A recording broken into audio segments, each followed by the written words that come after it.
There's a photograph that exists in the collective memory of an entire country. Not in a museum, not in a history book, in the back of the mind of every single person who grew up there, whether they loved the game or not. It's 1970. The sun is brutal. The stadium holds over 100,000 people and every one of them is on their feet. And on that field, in yellow and green, there are 11 men doing something that has never been seen before, and many argue has never been seen since. They are not just winning. They are playing a game that seems to belong to a different sport, something faster, more fluid, more joyful than anything anyone else on that field is playing. That team wins the World Cup, and when they lift the trophy, an entire nation lifts with them. That was the last time Brazil truly believed it was destined to win. Not the last time they played well. Not the last time they had extraordinary players. Not even the last time they reached the final stages of a World Cup. But the last time the story felt complete. The last time the ending matched what the country had already written in its head. Since then, more than half a century, the world's most celebrated footballing nation has won the World Cup exactly once more. A single additional title in 50+ years. For the country that invented the most expressive form of the game. For the country that has produced more generational talents per decade than any other nation on earth. One more title. That's it. And right now, as the world watches a new World Cup unfold, Brazil is once again expected to compete. Once again, the players are gifted. Once again, the jersey is the most recognizable in the sport. And once again, the weight of what that jersey means threatens to crush everything underneath it. So here's the question this video is really about. Not why hasn't Brazil won the World Cup recently? That's the surface question. The surface answer is tactics, injuries, bad luck on penalty shootouts. You've heard those explanations. They're not wrong. But they're not the story either. The real question is this: what happens to a country when its identity becomes inseparable from a sport, and then that sport starts to fail it? Because that's what's actually going on here. Brazil doesn't have a football problem. Brazil has an identity problem, and the football is just the place where that problem is most visible and most painful to watch. This video isn't a sports analysis. It's not a tactical breakdown of what went wrong in any particular match or tournament. You don't need to know anything about football to watch this video.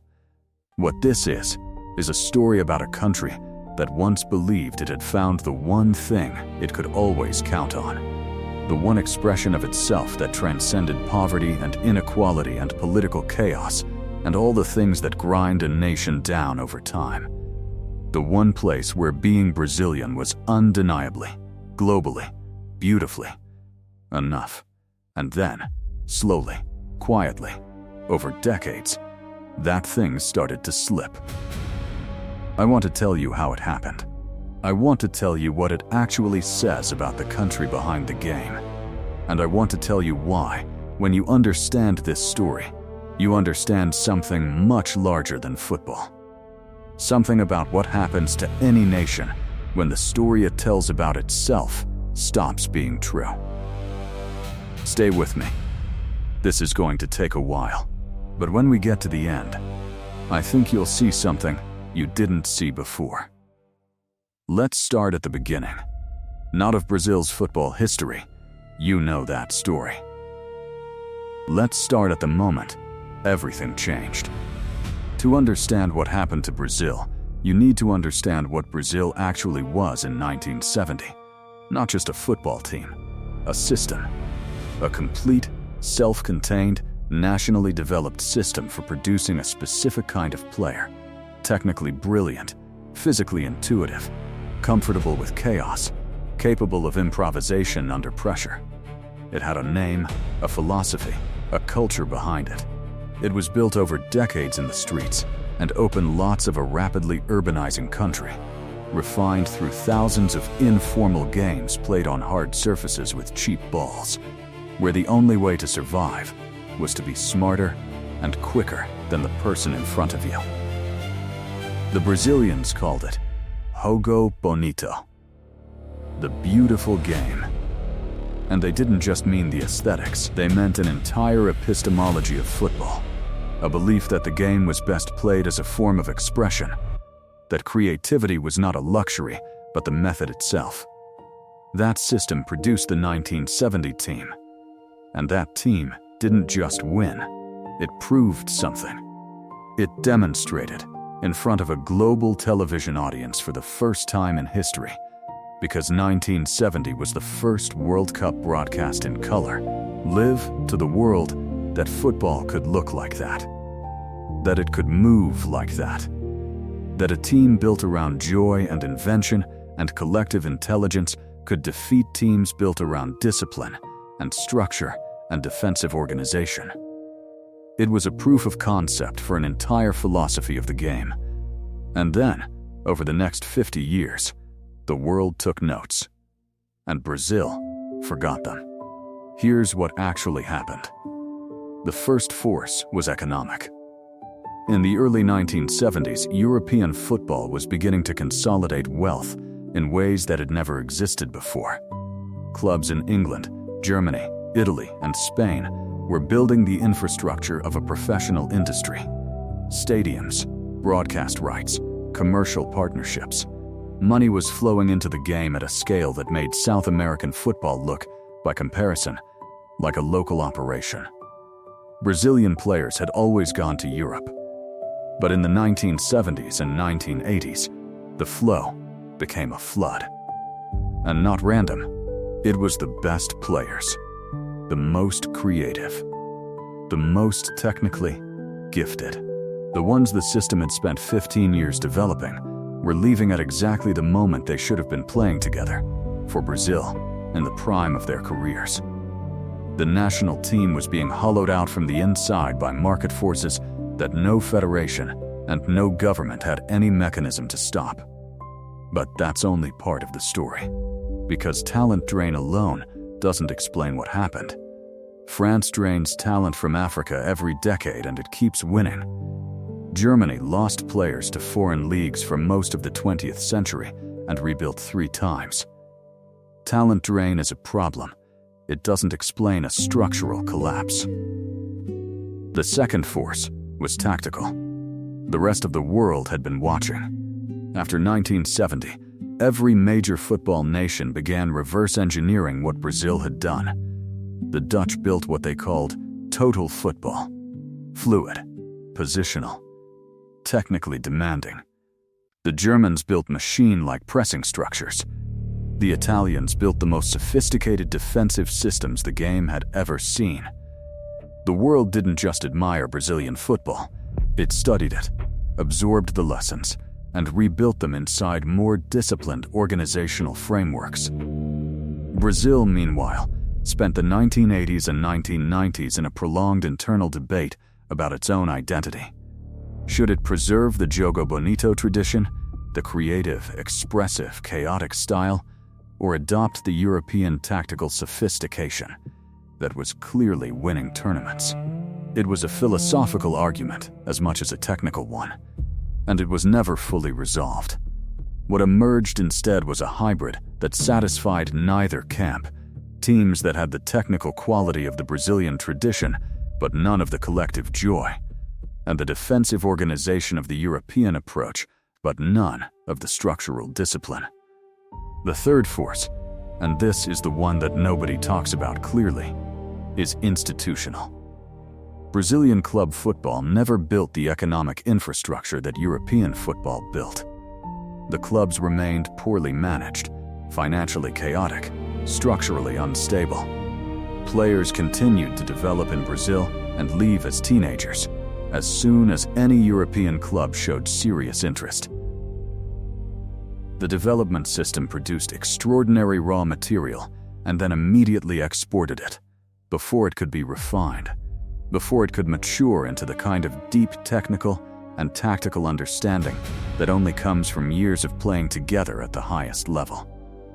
The national team was, by the 1990s, an assembly of individually brilliant players who barely knew each other, who had spent their entire professional careers playing in different countries, in different systems, for different coaches, who came together for international tournaments with weeks, sometimes days of preparation, asked to perform the impossible, play like a team that had been playing together for years. And sometimes they did. The 1994 and 2002 titles are the proof. The talent was always there. But the system that made the talent cohere, that was gone. And here is the thing about systems.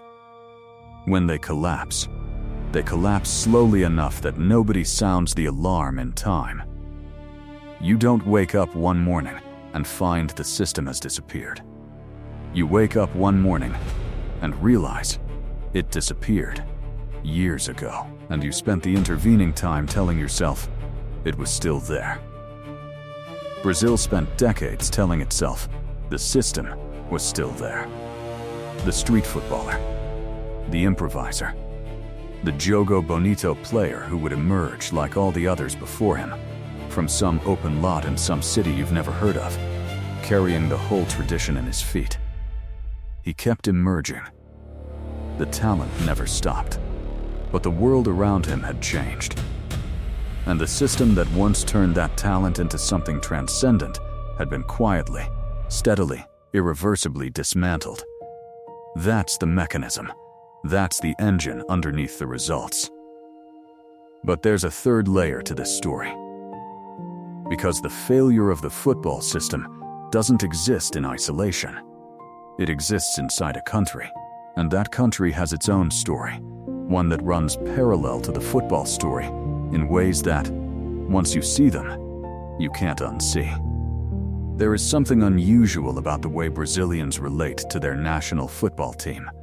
Not unusual compared to other passionate football nations, Argentina, England, Italy, Nigeria.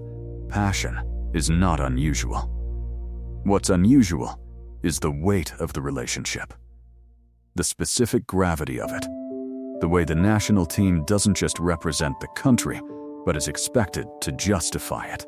To understand that, you need to understand something about what Brazil is and what it has always struggled to be. Brazil is not a poor country.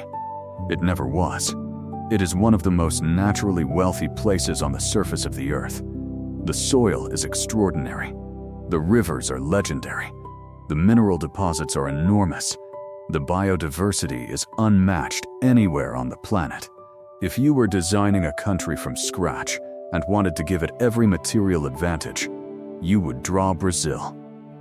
And yet, for most of its history, Brazil has been a country where enormous natural wealth existed alongside enormous human poverty, where the resources were always there, and the people who needed them most never quite reached them, where every generation grew up hearing that Brazil was the country of the future, and then watched the future arrive somewhere else. That phrase, the country of the future, became a national joke, a bittersweet acknowledgement of a promise that kept renewing itself without ever being cashed. And into that gap, between what Brazil was and what it felt it should be, football walked. Not as entertainment, as proof. When the national team played beautiful football and won, it wasn't just a sporting result. It was evidence.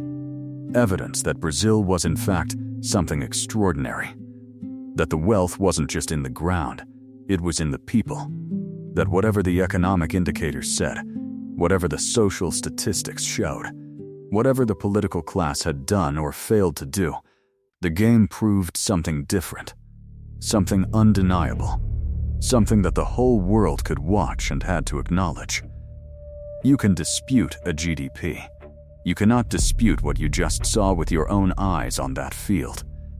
That's what football gave Brazil. Not pride. Every country feels pride in its teams. Something more specific. a form of evidence in an argument the country was always having with itself.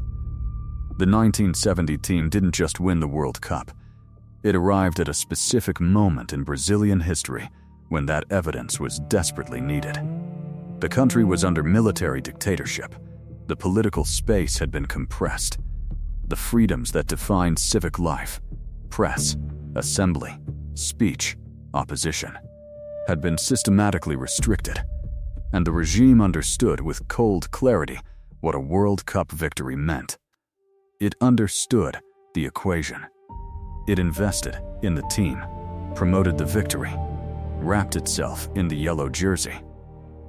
The triumph on the field became inseparable in the public memory from the machinery of a government that was simultaneously imprisoning people for their political beliefs. That history is complicated, and Brazil has never fully resolved its relationship with it. But the deeper point, the one that matters for this story, is what it revealed about the function football was serving. It was serving as a substitute for something, a replacement for the national confidence that should have come from institutions, from infrastructure, from the slow accumulation of a functioning civic society. Instead, it came from a ball. And here is where the mirror becomes uncomfortable. Because in the decades that followed, as the football results became more inconsistent, as the World Cup titles stopped coming with the regularity that felt like destiny, something interesting happened to the national conversation around the team. The expectations didn't shrink. They expanded. With every passing tournament, with every exit that came too early, the narrative didn't become more realistic. It became more desperate. The failure wasn't processed as normal competitive sport, as the kind of thing that happens to great teams in complex tournaments with fine margins. It was processed as a wound, as a loss of something essential, as evidence of a deeper problem that nobody could quite name. And the more that wound was picked at, in the press, in conversations, in the specific Brazilian cultural habit of passionate, exhaustive sports commentary, the more it started to bleed into other things, into how Brazilians talked about their country, their institutions, their capacity to build something that lasted. The football failure became a metaphor, and like all metaphors, it started to do work that it was never designed to do. It became a place to put frustration that had no other outlet, a legible symbol for a more diffuse and complicated set of national anxieties. It was easier to say we should have won that match than to say what was actually meant, which was something much larger, much harder to articulate, much more painful to sit with. We should have built more than this by now. We should be further along. The promise should have been kept. The football team didn't create those feelings. Brazil's history created those feelings. The team just became the surface where they appeared. Bright, vivid, unavoidable, every 4 years. And that is a profound weight to place on 11 men in yellow jerseys. It is also, if you follow the logic, an explanation for something that puzzles outside observers about Brazilian football. Why does a country with this much talent, this much passion, this much institutional investment in the sport, why does it seem to crack at the precise moment the pressure is highest? Why do the performances in World Cups so often fail to match what those players produce at club level, week after week, across the best leagues on earth? Part of the answer is tactical. Part is structural. We've talked about those. But part of it, a real part, a part that coaches and players have alluded to without ever quite saying directly, is that the Brazilian national team doesn't just carry the hopes of football fans. It carries the hopes of a country that has nowhere else to put them. That is not a weight any team can carry cleanly. And it has never been heavier than it is right now. Because Brazil isn't just arriving at this World Cup with the memory of recent failures. It's arriving with something that has shifted in the country itself. Something in the national mood. Something in how Brazilians are talking, or not talking, about what they expect from their institutions, their leaders, their future. The football team is still expected to provide the proof, and the proof keeps not arriving. Which brings us to the question that sits at the center of all of this. Not what went wrong with the football. We know what went wrong with the football. The question is, what does a country do when the one story it could always count on stops being true? Every nation that lives through a collective trauma has a before and an after. A line in the shared memory that divides the way things were from the way things became. Most of the time, that line is drawn by something catastrophic and undeniable. A war, a collapse, a disaster that nobody can look away from.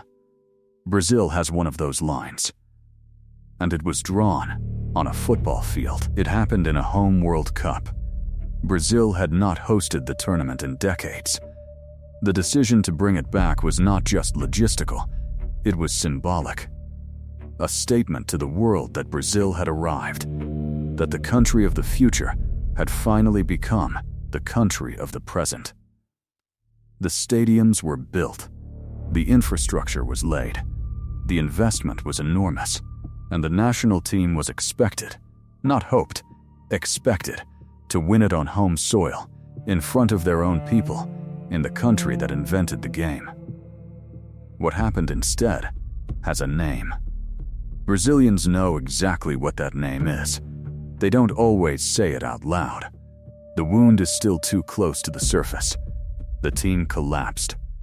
Not narrowly, not unluckily. It was dismantled in a semi-final by a European side that was tactically superior in every dimension, more organized, more disciplined, more prepared for exactly the kind of high-pressure moment that the home crowd was supposed to make easier, and instead made unbearable. The final score is one of the most replayed, most discussed, most analyzed results in the history of the sport. Not because of what it meant for football, because of what it meant for Brazil. The country went quiet in a way that no sporting result should make a country go quiet. Not angry, not devastated in the way of a close, cruel loss. Something different, something that felt closer to disorientation. As if a fundamental assumption about the world had been suddenly and publicly disproven. And what was extraordinary, in retrospect, was the way that silence extended beyond the sport. Political commentators wrote about it. Philosophers wrote about it. Novelists and poets and cultural critics tried to make sense of what had happened. Not what happened tactically, what happened to the national self-image. What it meant that the proof had failed to materialize at the exact moment when it was most desperately needed. Because here is what was happening in Brazil at that same time, outside the stadiums. The country was in the middle of the largest popular protests it had seen in a generation. Millions of people in the streets. Not over football, the opposite. They were protesting, in part, the enormous public spending on World Cup infrastructure, while hospitals went understaffed, and public transport collapsed, and schools remained underfunded. The political compact that had always held the football mythology in place. The implicit agreement that the national team's success was a form of collective return on the country's investment in its own identity. That compact was being renegotiated loudly and publicly in real time. Brazil was hosting the World Cup. Brazil was questioning what the World Cup was for. And then, the team lost in that specific, devastating way. The two stories, the political protests and the football collapse, were not the same story. But they were happening to the same country at the same time. And they fed each other. The football failure was processed through the lens of the broader national frustration. The national frustration found in the football failure a clean, undeniable image of itself. That was one breaking point. But it was not the first. Go back further. A decade and a half earlier, there was a different kind of failure. A World Cup final on neutral ground against a European opponent.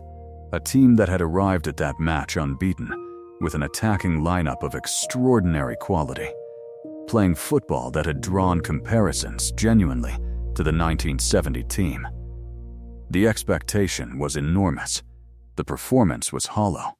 The players who had dazzled throughout the tournament went through the final like men underwater, technically present, but emotionally absent, as if something had been drained from them before the whistle even blew. There were explanations. There are always explanations. But none of them fully accounted for the specific quality of the failure, its flatness, its passivity, the way a team that had played with such creative confidence simply stopped being itself at the exact moment it most needed to be. People who were there, players, coaches, journalists, have never fully agreed on what happened. And that ambiguity, that inability to name the cause clearly, is itself part of the story. Because what wasn't said in all the subsequent analysis was the thing that was perhaps most true, that the pressure of being Brazil, the specific weight of what that yellow jersey meant in that moment, had compressed something essential out of the performance. The burden had become heavier than the talent could carry. And then, go back even further, to the tournament before 1970, the one that set up that extraordinary team's triumph. Brazil had entered that tournament as favorites, with a squad of generational talent, and been eliminated early, stunned by opponents who had studied them, who had made tactical adjustments that neutralized what Brazil did best. It was a preview of everything that would come later, the structural vulnerability of a style built on individual expression when confronted with organized collective intelligence. The response to that failure was the 1970 team, the most complete, most joyful, most devastating expression of everything Brazil had ever developed. But here is the cruel irony at the center of this entire story.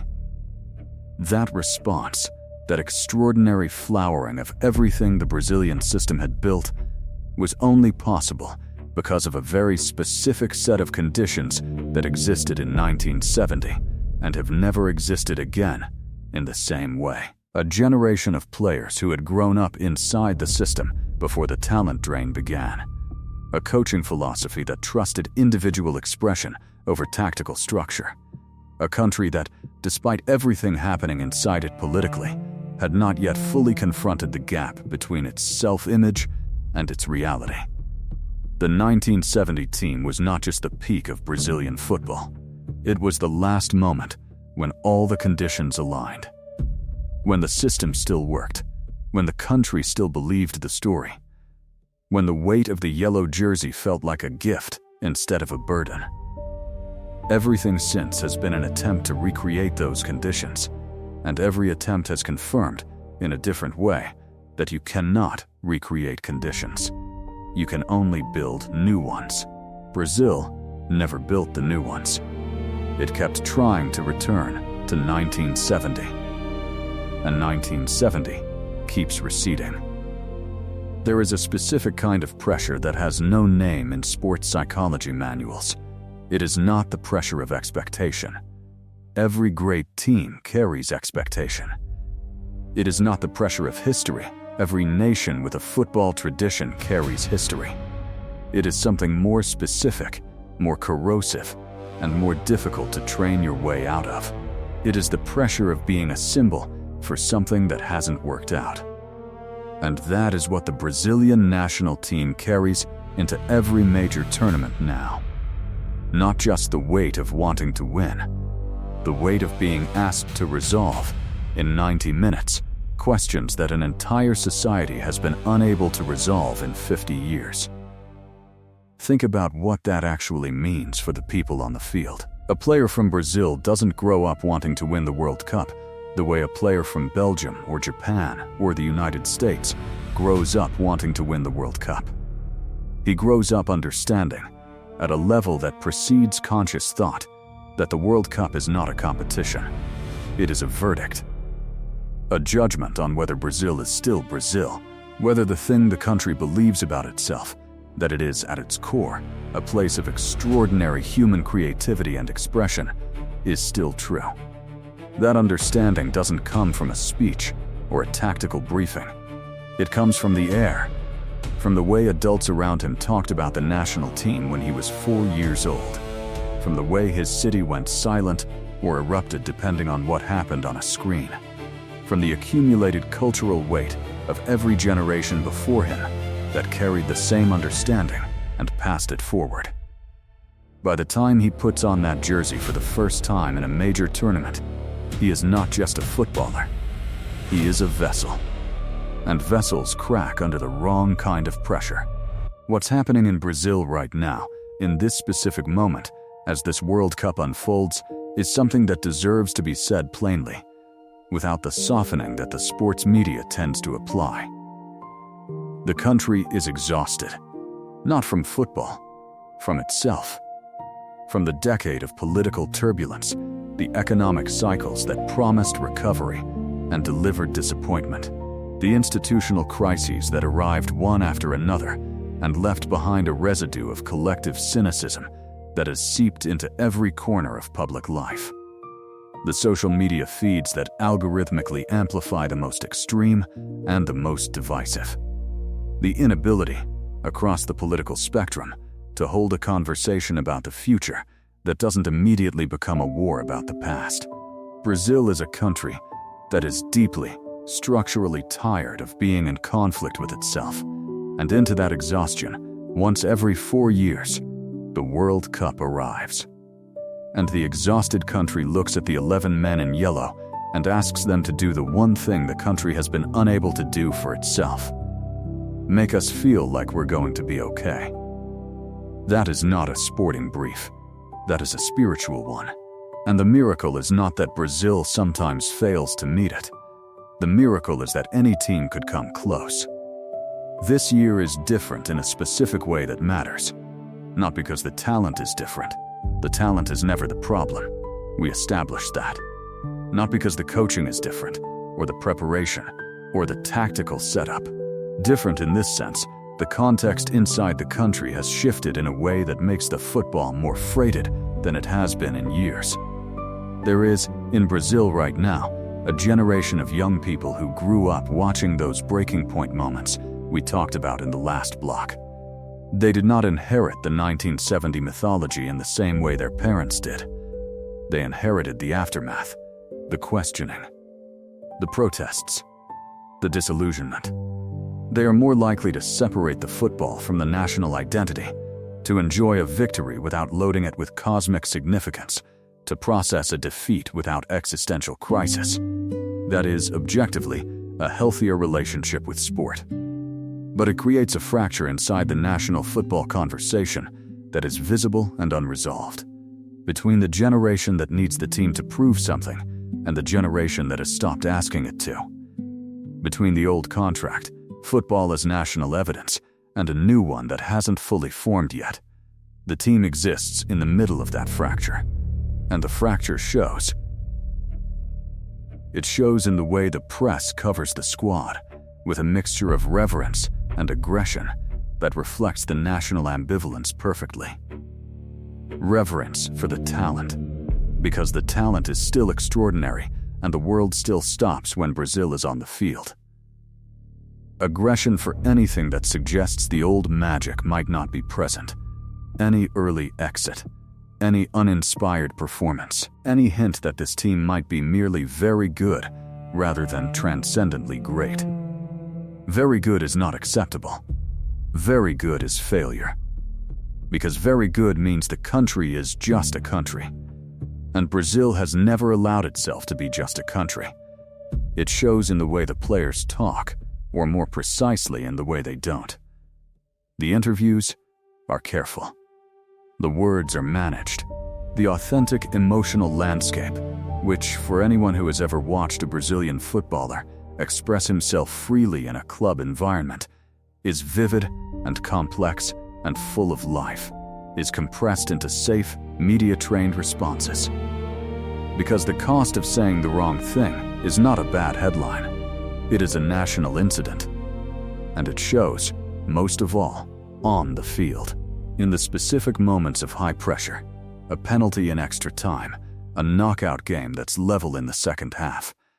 A moment where the match has gone quiet and everything depends on one decision. There is something that happens to Brazil that doesn't happen to Spain, or Germany, or Argentina in the same way. A hesitation. A half-second of calculation where there should be instinct. A slight contraction of the expressive, improvisational quality that defines the Brazilian tradition at its best. It is barely visible. But it is there. And coaches have spoken around it. Analysts have circled it. Former players have hinted at it, without quite naming it. It is the weight. It has always been the weight. And the weight doesn't get lighter with every passing tournament. It gets heavier. Because every exit adds to the ledger. Every failure adds another line to the argument the country is already having with itself. Every missed penalty, every tactical error, every early exit becomes not just a sporting result, but another piece of evidence in a case that Brazil can no longer afford to lose. The question is whether this generation of players, brilliant, technically extraordinary, shaped by a different world than any Brazilian squad before them, can find a way to put the weight down. Not ignore it. You cannot ignore something that sits inside the culture at that depth. But put it down long enough to play football, the way they know how to play it, the way they play it at their clubs, week after week, free of the verdict, joyful, expressive, dangerously creative. That question has never been answered cleanly. Not since 1970. Not since the last time Brazil played without needing to prove anything. Before we go further, I want to stop and do something that most channels in this space don't do. I want to make the case against everything I've just told you. Not because I think I'm wrong, but because the story I've been building, Brazil's football failure as a symptom of national identity crisis, is a compelling narrative. And compelling narratives are exactly the kind of thing you should be suspicious of, including the ones that feel true. So let's stress test it. The skeptical argument goes like this. Brazil has won 5 World Cups. 5. No other nation has won more. The second most successful nation in the history of the tournament has won less than half that number. When you zoom out far enough, Brazil's record is not a story of failure. It is one of the most extraordinary sustained performances in the history of international sport. The gaps between titles, which are what this entire video has been treating as evidence of structural decline, are not unusual when you look at the data honestly. Dominant football nations go through cycles. They win, then they don't, then they rebuild, then they win again. Germany did it. Italy did it. Argentina spent decades between titles and then produced what many consider the greatest World Cup campaign of all time. Brazil will do it again. The cultural reading, football as national identity substitute, the weight of historical expectation crushing individual performance, is, from this perspective, intellectually seductive but empirically soft. You cannot measure the weight of national mythology in a penalty shootout. You cannot isolate identity crisis as a variable in a tactical analysis. The argument is unfalsifiable.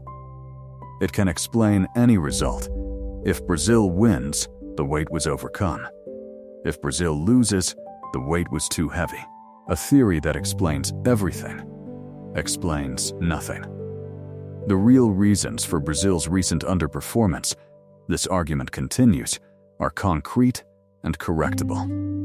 The development pathway has been disrupted by the early export of talent to European academies, but other nations have adapted to that reality, and Brazil can too. The tactical philosophy has lagged behind the evolution of the global game, but coaching quality is a solvable problem. The club infrastructure is economically weak compared to European competitors, but that gap is narrowing slowly as Brazilian clubs build commercial revenue. These are engineering problems. They have engineering solutions. You don't need a cultural diagnosis. You need a better technical director and a coherent 4-year plan. That argument is not stupid. It is, in many ways, correct. And here is where I want to be honest with you about the limits of what I'm doing in this video. I am not a sports scientist. I am not a psychologist with longitudinal data on the performance of athletes under culturally specific pressure. I cannot prove, in any rigorous empirical sense, that the weight of Brazilian national identity causes measurable underperformance in World Cup tournaments. The correlation is visible. The causation is not clean. What I can say, with more confidence, is this. The people who have been closest to the Brazilian national team across decades, the coaches, the former players, the journalists who have traveled with the squad through multiple tournaments, have consistently described something that the purely tactical analysis does not capture. A quality of pressure that is different. A specific way that the environment inside a Brazilian World Cup camp, the media attention, the public expectation, the political dimension, the sense of national destiny, creates conditions that are not recreatable anywhere else in world football. Whether that pressure is the primary cause of any specific result is impossible to say. But that it exists, that it is real, that it has shaped the experience of the people inside it, that is not in serious dispute. And here is the other thing I want to say honestly. The skeptical argument, the engineering argument, the 5 titles argument, the tactical correction argument, is also, in its own way, a form of the same problem I've been describing. Because the insistence that this is only a technical problem, that the cultural reading is soft and unfalsifiable, that Brazil just needs better planning and execution, that insistence is itself a way of not looking at the harder question. It is a more sophisticated version of the same deflection. Different vocabulary. Same avoidance. The question Brazil has to answer, in football and beyond football, is not a technical one. It is a question about identity, about what a country does when the story it has told about itself for generations no longer matches the evidence. Not because the country has gotten worse.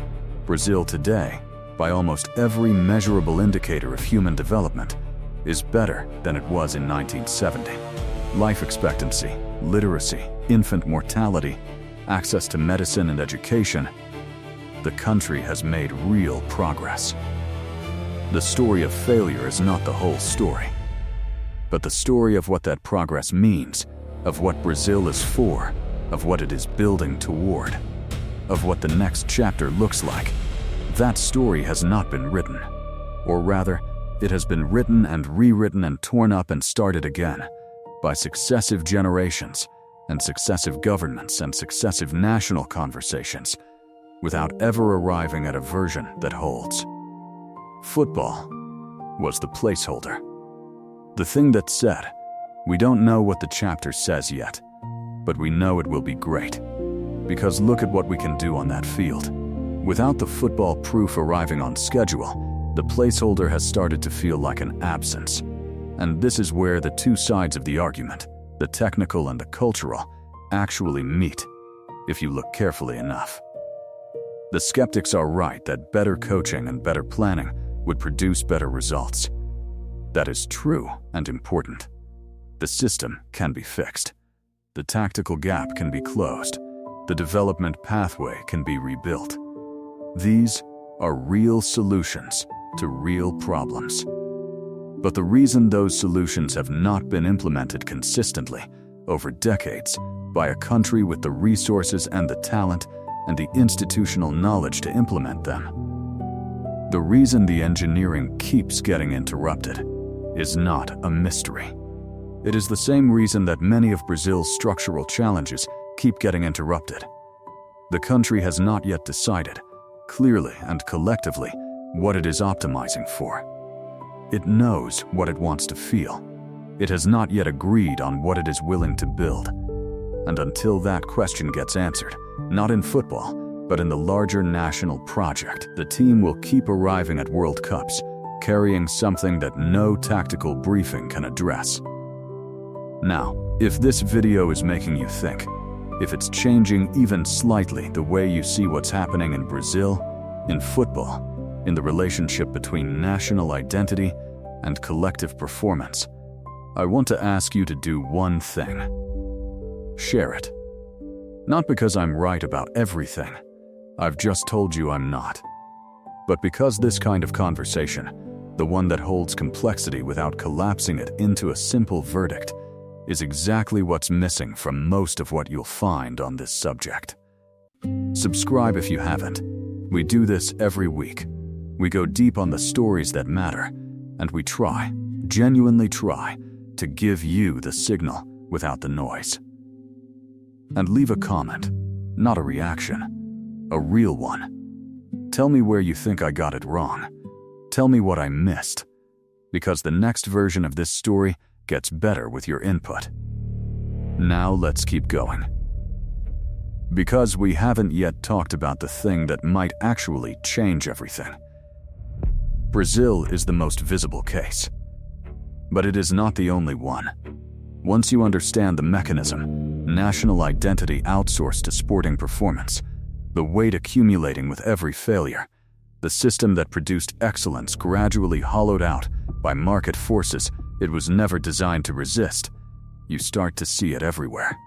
You see it in a country in the south of Europe that spent the better part of a century being the second greatest football nation in the world without ever becoming the first.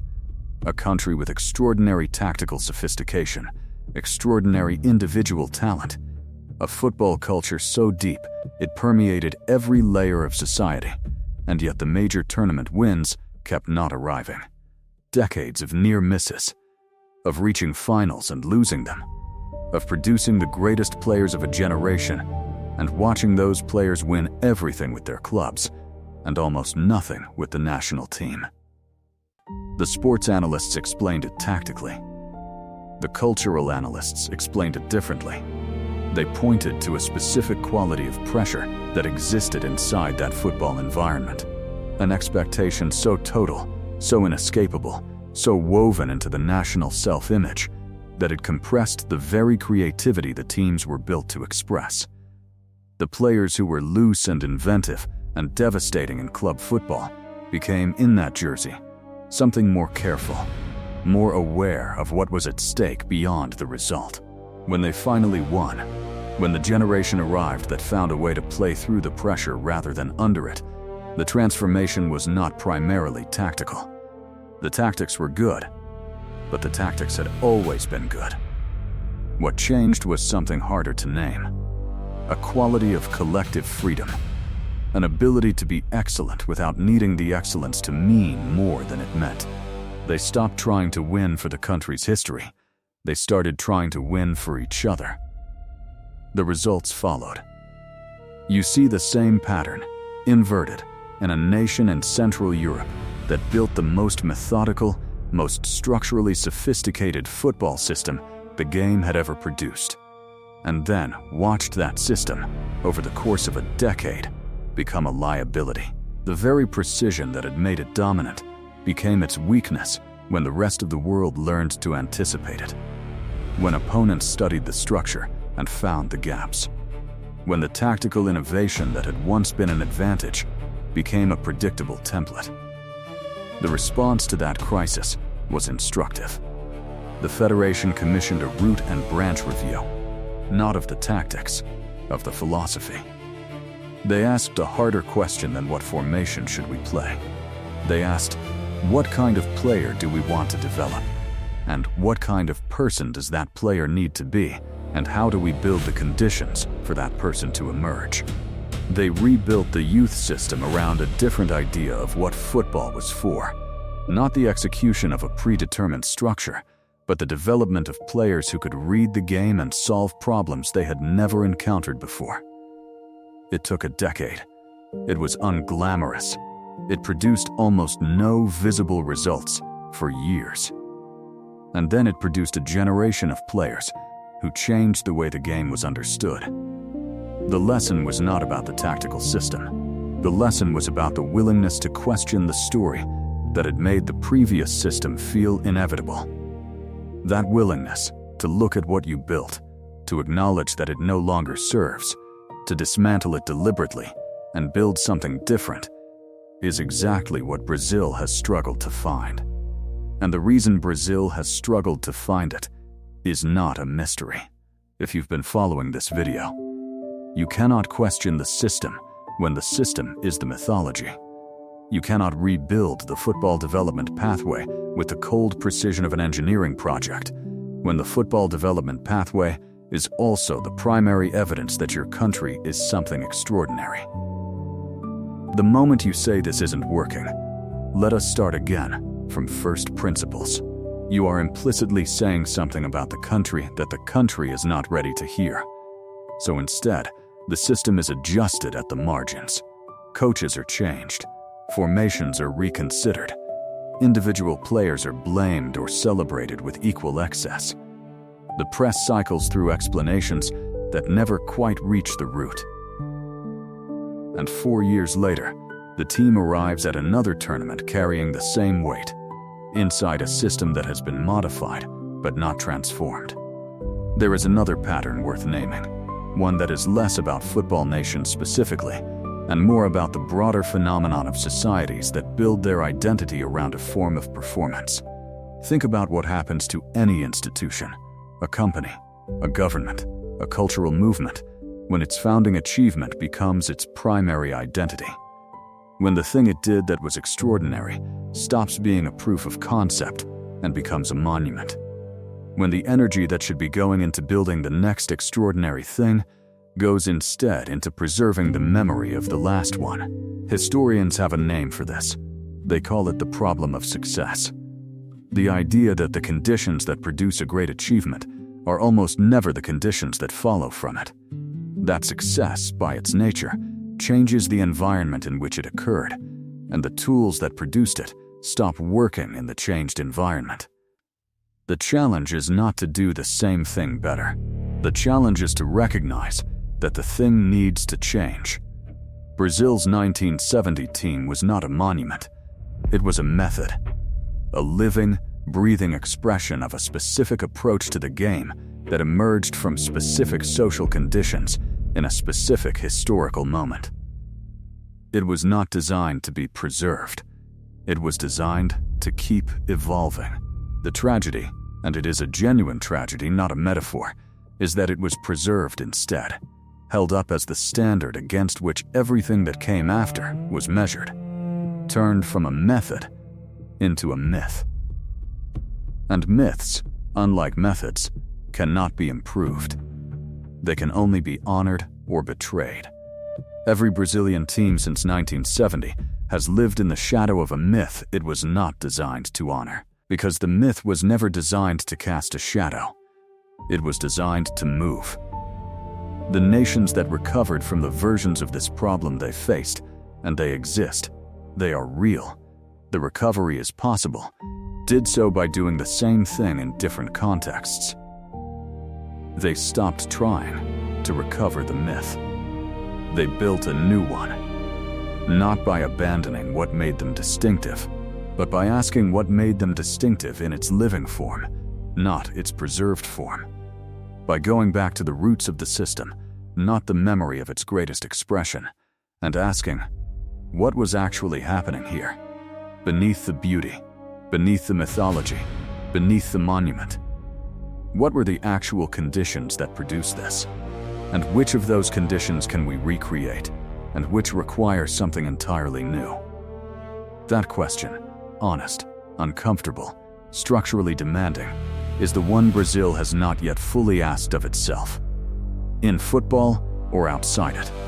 And it is the question that, if asked clearly and answered honestly, would change not just the results on the field, but something much larger. Because what is true of football systems is true of social systems. What is true of development pathways for players is true of development pathways for institutions. The mechanism is the same. The conditions for recovery are the same. The willingness to look at what was built, acknowledge that it no longer serves, and build something different, without losing the thread that connects the new thing to the true thing, the living thing, the thing that was always underneath the myth. Brazil has that thread. It has always had that thread.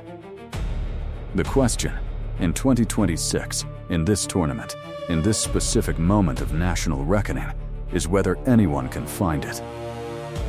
There is a game that children play in Brazil that has no official name. It happens on any surface that has enough space. Concrete lots, narrow streets, sand, grass, wherever there is room and wherever there is a ball. The rules are informal.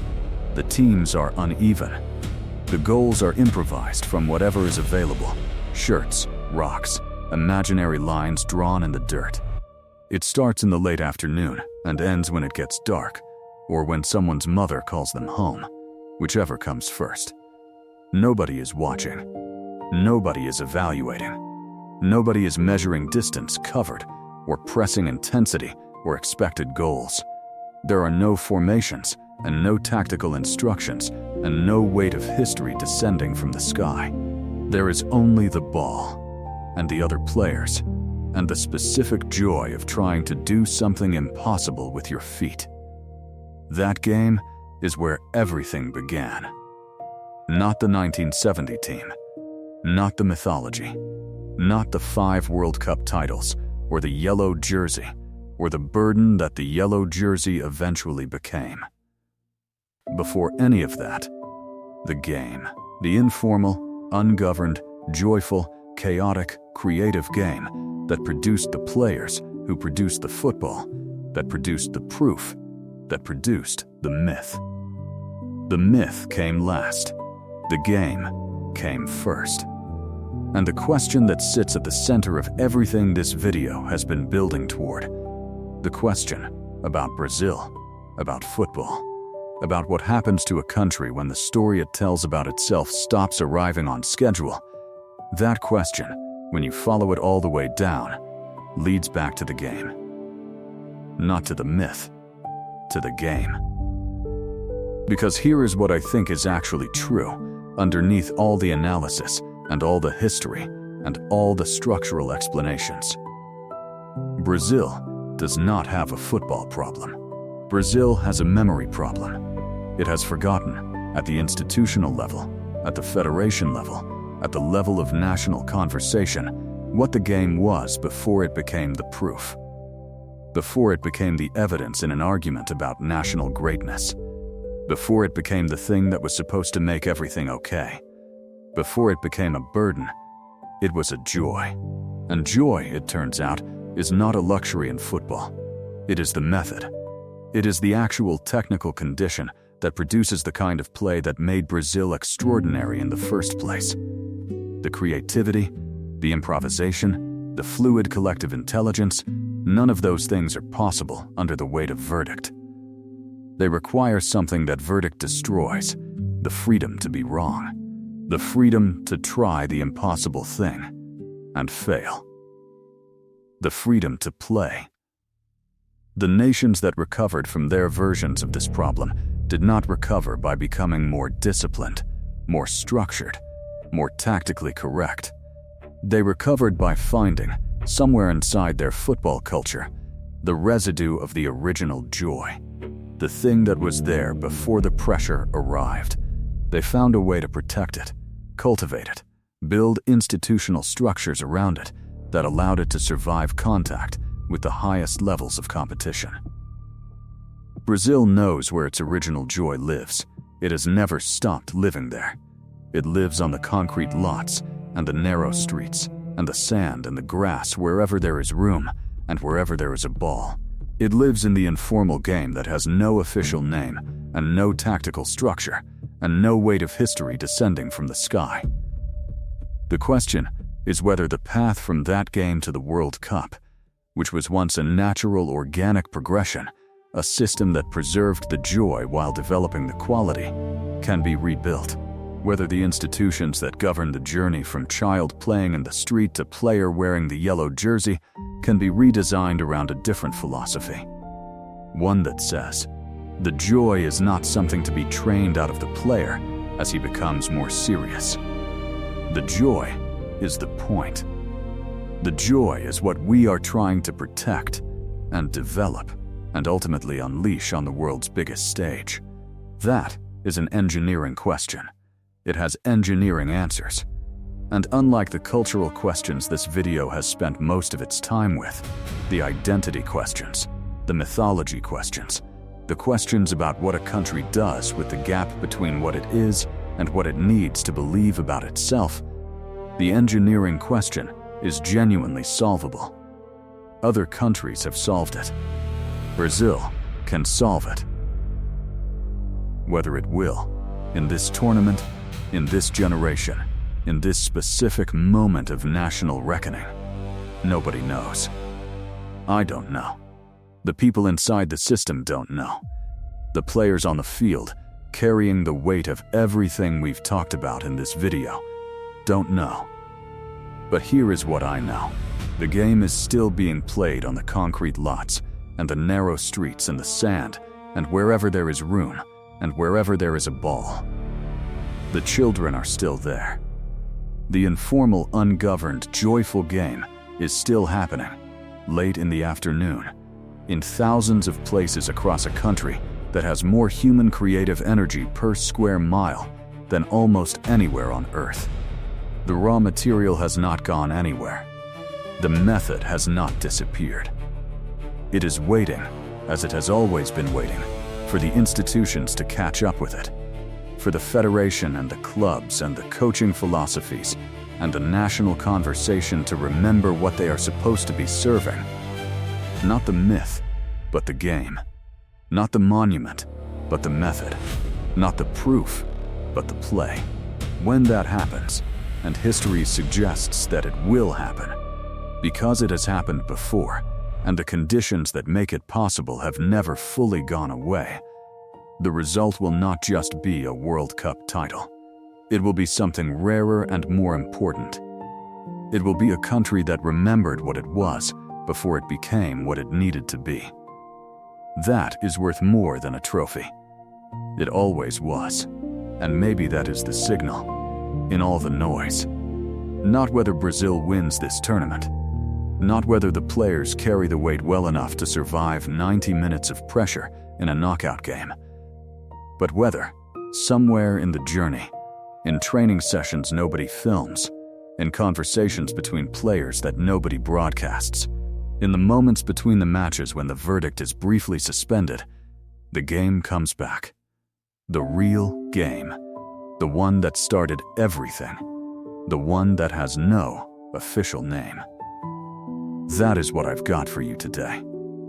If this video made you see Brazil, or football, or the relationship between national identity and collective performance differently than you did when you pressed play, then it did what it was supposed to do. Share it with someone who needs to see it, not to convert them to a position, but because this kind of conversation, the one that holds the complexity without pretending it resolves cleanly, is the only kind worth having.